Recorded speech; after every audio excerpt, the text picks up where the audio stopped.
നയതന്ത്ര വിദഗ്ധൻ KP Fabian ചേരുന്നു. അങ്ങയ്ക്ക് വളരെ പരിചിതമായ കാര്യങ്ങളാണ് അല്ലെങ്കിൽ പരിചിതമായ പ്രദേശങ്ങളാണ്, രാജ്യമാണ്. ഈ ഒരു സാഹചര്യം, ഈ അസർബൈജാനോട് ചേർന്ന് കിടക്കുന്ന ഇറാൻ്റെ അതിർത്തി പ്രദേശത്ത് വെച്ചാണ് ഈ ഒരു അപകടം ഉണ്ടായത് എന്നാണ് ലഭിക്കുന്ന വിവരം. ഹെലികോപ്റ്റർ ഏതാണ്ട് പൂർണ്ണമായും കത്തിയമർന്നു, ക്രാഷ് ലാൻഡിങ് വേണ്ടി വന്നു എന്നുള്ളതാണ്. മലനിരകളാൽ നിറഞ്ഞ ഒരു പ്രദേശമാണ്. KP ഫാബിയൻ, അങ്ങയ്ക്ക് അറിയാവുന്ന കാര്യങ്ങൾ ഒന്ന് വിശദമാക്കാമോ? Thank you. ഞാൻ താബ്രീസിൽ പോയിട്ടുണ്ട്. 76-നും 79-നും ഇടയ്ക്കുണ്ടായിരുന്നു. ഇപ്പോൾ കിട്ടുന്ന റിപ്പോർട്ട് അനുസരിച്ച് ബാഡ് വെതർ ആണ് ഈ ആക്സിഡന്റിന് കാരണം. ഇസ്രയേലിന് ഇന്റലിജൻസിന് ഇതിലെന്തെങ്കിലും പങ്ക് ഉണ്ടായിരുന്നെന്ന് നമുക്ക് ഇതുവരെ യാതൊരു അതിനെപ്പറ്റി തെളിവൊന്നുമില്ല. പക്ഷെ ഇത് ഇറാനെ സംബന്ധിച്ചിടത്തോളം വളരെ ദാരുണമായ ഒരു സംഭവമാണ്. കാരണം പ്രസിഡന്റ് റൈസി അടുത്ത കൊല്ലം ഇലക്ഷന് ശേഷം ഒരു പക്ഷേ അയത്തുള്ള ഖമനിയെ സക്സീഡ് ചെയ്യാനുള്ള ചാൻസ് ഉണ്ടായിരുന്നു.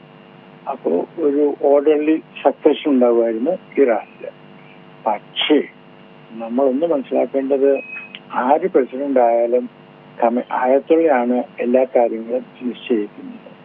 അപ്പോൾ അയത്തുള്ള അടുത്ത കൊല്ലം രാജിവെക്കാനാണ്, റിട്ടയർ ചെയ്യാനാണ് തീരുമാനിച്ചിരുന്നത്. അത് ചിലപ്പോൾ നീണ്ടേക്കും.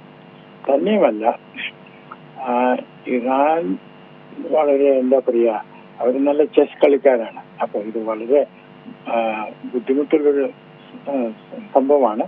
പക്ഷെ ഇതിനെ നേരിടാനുള്ള കഴിവ് ഇറാന് ഉണ്ട്. ശ്രീ KP ഫാബിയൻ, ഇദ്ദേഹത്തെക്കുറിച്ച് നമ്മൾ മനസ്സിലാക്കുമ്പോൾ ഇദ്ദേഹം കോടതി ന്യായാധിപനായിരുന്നു ദീർഘകാലം. അതിനുശേഷമാണ് അദ്ദേഹം ഇറാൻ്റെ പ്രസിഡന്റ് പദവിയിലേക്ക് എത്തുന്നത്. ഒപ്പം തന്നെ കർക്കശക്കാരനായ ഒരു മതവിശ്വാസി കൂടിയായിരുന്നു എന്നുള്ളതാണ് നമുക്ക് മനസ്സിലാക്കാൻ കഴിയുന്നത്. അദ്ദേഹത്തിൻ്റെ ഈ ഒരു വേർപാട് ഏത് രീതിയിലായിരിക്കും ലോകരാഷ്ട്രീയത്തെ ബാധിക്കുക? അദ്ദേഹം ഒരു ജൂറിസ്റ്റായിട്ട് അനാവശ്യമായിട്ട് ആളുകളെ വധശിക്ഷയ്ക്ക് വിധിച്ചിട്ടുണ്ട്. വളരെ സ്ട്രിക്റ്റ് ആയിരുന്നു, ഓവർ സ്ട്രിക്റ്റ് ആയിരുന്നു. പക്ഷേ ഇറാന്റെ ഫോറിൻ പോളിസിയെ സംബന്ധിച്ചിടത്തോളം യാതൊരു മാറ്റവും ഉണ്ടാവില്ല. കാരണം ഫോറിൻ പോളിസി നിശ്ചയിക്കുന്നത് അയത്തുള്ള ഖമനിയാണ്.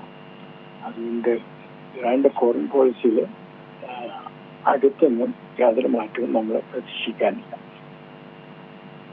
ഇപ്പോൾ നമുക്കറിയാം, ഈ അവിടുത്തെ ഹിജാബ് ധരിക്കുന്നതുമായി ബന്ധപ്പെട്ടുണ്ടായിട്ടുള്ള പ്രക്ഷോഭങ്ങളും അതിനെ ഏത് രീതിയിൽ അവിടുത്തെ ഭരണകൂടം നേരിട്ടു എന്നുള്ളതിനെ സംബന്ധിച്ചും ഒക്കെ നമുക്കറിയാം. യുവാക്കളും യുവതികളും അടക്കം ഒരുപാട് പേർക്ക് അവിടെ ജീവൻ നഷ്ടമാകുന്ന ഒരു സാഹചര്യമുണ്ടായി. ഒപ്പം തന്നെ ഒരുപാട് പേർക്ക് ശാരീരികമായ വലിയ ബുദ്ധിമുട്ട്, കണ്ണുകൾ പോയ ആയിരക്കണക്കിന് ആൾക്കാർ ഇറാനിലുണ്ട്. ഈ റബ്ബർ ബുള്ളറ്റ് ഉപയോഗിച്ച് അവരുടെ കണ്ണുകൾ തകർക്കുന്ന രീതിയിലേക്ക് അവിടുത്തെ ഭരണകൂടം പോയിട്ടുണ്ട്. അവിടെ ജനാധിപത്യത്തിന് വേണ്ടിയുള്ള പ്രക്ഷോഭങ്ങൾ വളരെ ശക്തമായി തന്നെ നിന്നിരുന്നു. പക്ഷേ അതിനെയെല്ലാം അങ്ങേയറ്റം മർക്കടമുഷ്ടിയോടെ അടിച്ചമർത്താൻ ശ്രമിച്ച ഒരു ഭരണാധികാരിയാണ് മുഹമ്മദ് റസി എന്നുള്ള ഇബ്രാഹിം റസിയ എന്നുള്ളത് എല്ലാവർക്കും ഈ പറയുന്നത് പോലെ അറിയാവുന്ന കാര്യമാണ്.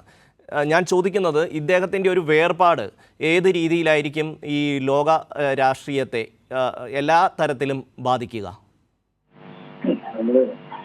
ഞാൻ മനസ്സിലാക്കുന്നിടത്തോളം ഒരു ചോദ്യം, ഇത് എങ്ങനെയാണ് ഇറാന്റെ ഫോറിൻ പോളിസി ബാധിക്കുക. രണ്ടാമത്തെ ചോദ്യം, ഇതെങ്ങനെയാണ് ഇറാന്റെ ഇന്റേണൽ ഡെവലപ്മെന്റിനെ ബാധിക്കുക. ഞാൻ നേരത്തെ പറഞ്ഞ പോലെ ഫോറിൻ പോളിസിയെ സംബന്ധിച്ചിടത്തോളം അതിന്റെ അൾട്ടിമേറ്റ് തീരുമാനം എടുക്കുന്നത് ഖമേനിയാണ്.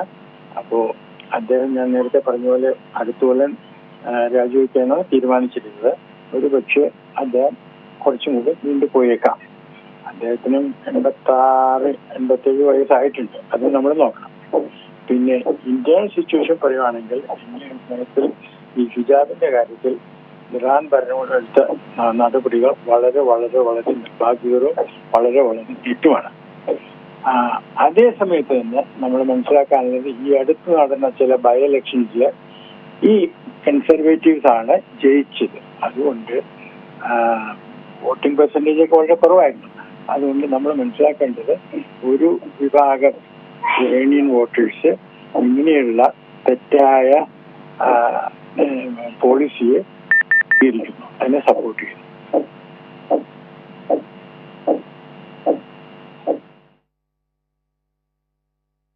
KP ഫാബിയനാണ് ഇറാനെ സംബന്ധിച്ചുള്ള വിവരങ്ങൾ പങ്കുവച്ചത്.